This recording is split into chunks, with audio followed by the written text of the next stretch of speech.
Okay, let's dive in.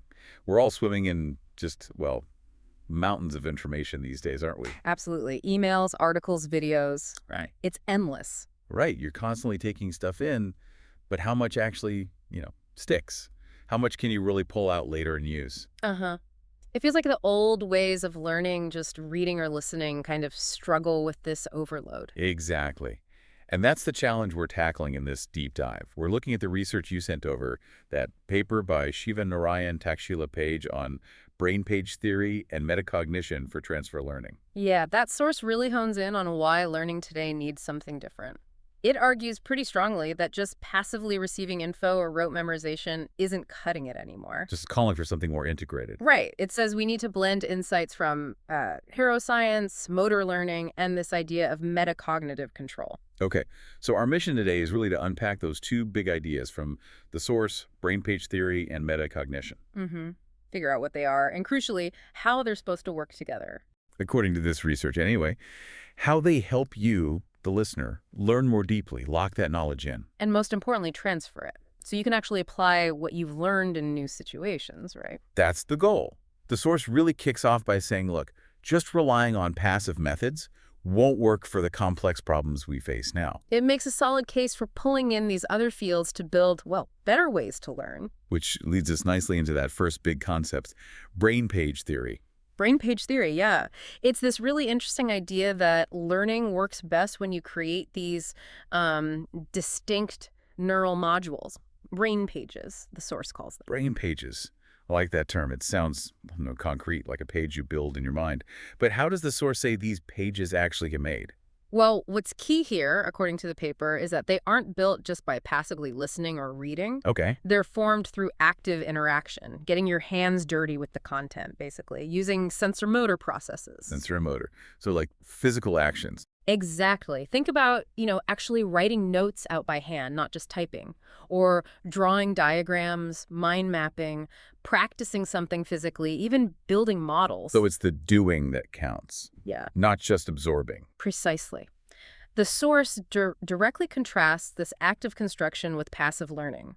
It argues that when you engage these sensor motor systems, the encoding is just much deeper. Deeper how? It says this process builds connections in both your procedural memory, that's your how-to knowledge, and your declarative memory, which is more about facts and information. And this feels like a pretty fundamental shift the research is highlighting. Definitely. It's a move away from the teacher just delivering information. To the student actively building their own understanding. Right. And the source suggests this active approach makes you more independent, more self-directed. You take ownership. Less reliance on constant instruction. Exactly. Plus, the source points out that involving motor skills lights up specific brain areas, the cerebellum, basal ganglia, sensorimotor cortex. Oh, interesting. Yeah, and engaging those areas strengthens the neural connections, making recall better. The paper specifically mentions this is really helpful for things like visuospatial reasoning. Okay, so that's brain page theory. Actively building these neural structures through interaction and physical engagement. But just building the page isn't the whole story, is it? How do you make sure it's, well, a useful page? Organized, accessible. That is exactly where the second key concept from the source slots in. It works right alongside brain page theory. We're talking about metacognition. Metacognition. Yeah. Thinking about your thinking. Sounds simple, but it's got huge implications. How does the source frame it? It defines it pretty clearly as essentially your awareness and understanding of your own mental processes. So knowing how you think. Yes, and your ability to reflect on that, monitor it, and then regulate it, your thoughts, your knowledge, the strategies you're using, all to get better at learning and problem solving. And the source mentions this idea of a metacognitive engine, like an internal control system. That's the term it uses, yeah. Your internal system for keeping track, adjusting course, and planning strategy while you learn. What are the main parts of this engine, according to the paper? It breaks down into three core things: self-awareness, self-regulation, and self-assessment. Okay. But the source gets quite specific about the actual practices involved. What makes this engine actually, run? Like stopping to ask yourself, do I actually get this? Exactly that. Regularly monitoring your progress, evaluating your own comprehension, that lets you spot where you're struggling. And then do something about it. Right. That's the self-regulation part. Identifying the problem isn't enough.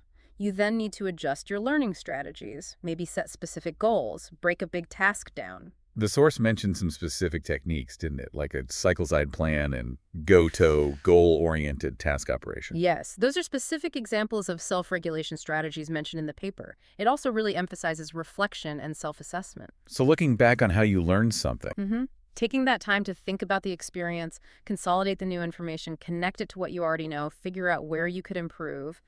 and even judging if the way you tried to learn it was effective in the first place. Precisely. Critically evaluating your own approach. And seeking feedback is part of this too. How does feedback fit in? The source talks about how moderators, which could be teachers, peers, or even just structured techniques like keeping a learning journal or doing think alouds, can help develop these metacognitive skills. By making you articulate your thinking. Yes, and getting that external perspective or even just the internal feedback from structuring your thoughts. And the source links this metacognitive awareness directly to transfer learning, right? Absolutely. It argues that by actively using these internal feedback loops, noticing when you're wrong, figuring out why, refining your approach, you move beyond just memorizing. You start to generalize the understanding. Exactly. You understand the underlying principles, which allows you to apply the knowledge in totally new contexts. It's not just about the answer, but the how and why.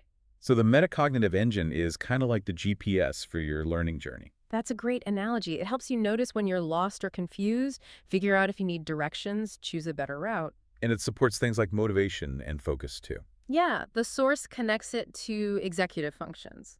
It suggests that learners who are better at metacognitive regulation tend to be more cognitively flexible when they hit complex problems. Okay, so we've got Brainpages actively building knowledge through doing, and metacognition, the reflective engine, guiding that process.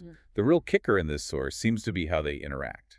Right, that's the core finding, the synergy. The research makes a strong case that neither one is really enough on its own to get that effective transfer learning. It's the combination that unlocks the potential. Exactly. It's knowledge that's actively constructed, physically grounded through brainpage theory. But constantly being monitored, evaluated, and steered by your own thinking about it through metacognition. And the synergy, the source argues, is what lets you build these modular knowledge schemas, the brain pages that aren't just stored away. They become reusable, adaptable. Yes, ready to be applied across different situations, different problems. The source uses this term learnography or system learnography too. What's that about?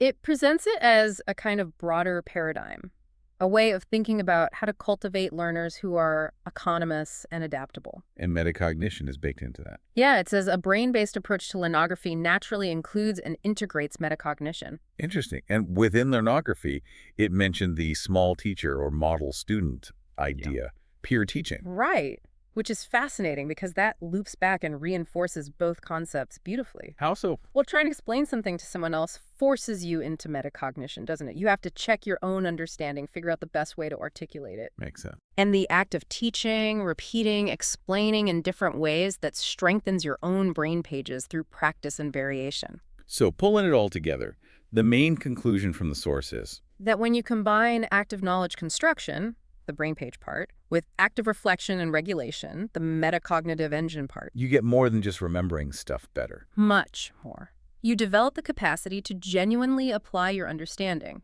across new challenges, different fields, real-life scenarios. It's about empowerment then. That's what the source argues. This synergy empowers learners to become truly autonomous thinkers, capable of directing their own learning, making critical judgments, and applying knowledge meaningfully way beyond the classroom or the textbook. So thinking about this for you, the listener, this isn't just theory for academics. Not at all. This source offers a really practical framework, something you can actually use to think about and maybe tweak your own learning process right now. Whether it's for work, learning a new skill, whatever. It really pushes us beyond just passively consuming information.